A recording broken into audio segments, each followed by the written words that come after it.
This project has been such a dream of me to do since I was, I don't know, I started listening to the Chopin ballads when I was 12 and fell immediately in love with this music as a teenager. And that love has never left me, and the ballads was always such a project for me, something that I was hoping to do one day. And there were some of them, like the last ballad, which I was waiting a long time to do. I had such a respect for the piece. And now I've done them, and I felt I did everything I could. I put my whole heart into it. And that feels very satisfying. And it's the richest music for piano one can imagine. My mentor for many years, Jacques de Thiège, who's Belgian, and who has given me a special relationship to also playing in this country, together with many wonderful opportunities, especially in Brussels. But I want to thank Jacques especially because his insight into piano playing and to all kinds of music, but especially also this world of Chopin, this complicated emotional world and this diversity of emotions and possibilities and variation is incomparable. He's unique. So thank you, Jacques. We did recording in the radio hall, the old radio house in Bremen, which is the Sendesaal, which is a very peculiar, wonderful building.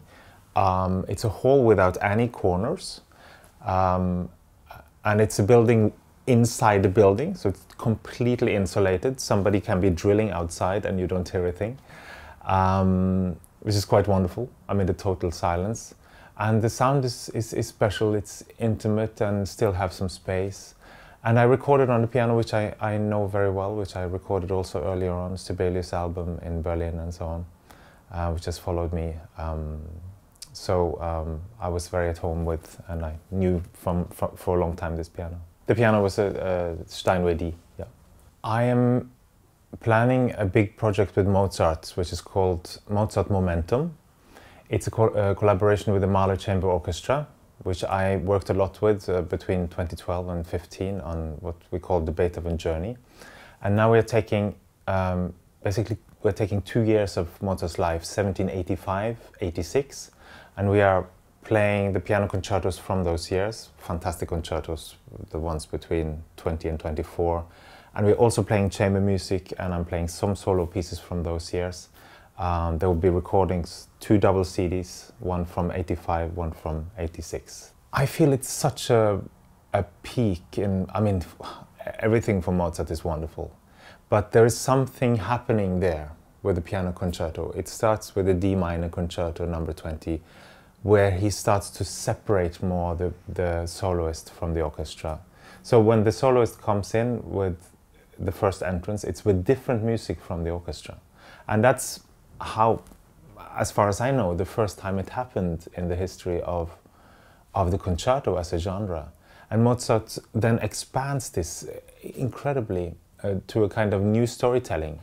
And so for me, this is a crucial moment in history of music. I was very lucky to come and play here when I was 22 years old, I believe, for the first time. And I have played numerous times in the Beaux-Arts and in the wonderful Conservatoire, which I hope one day can have a renovation, because it's one of the great chamber halls in Europe. Please, can somebody do something?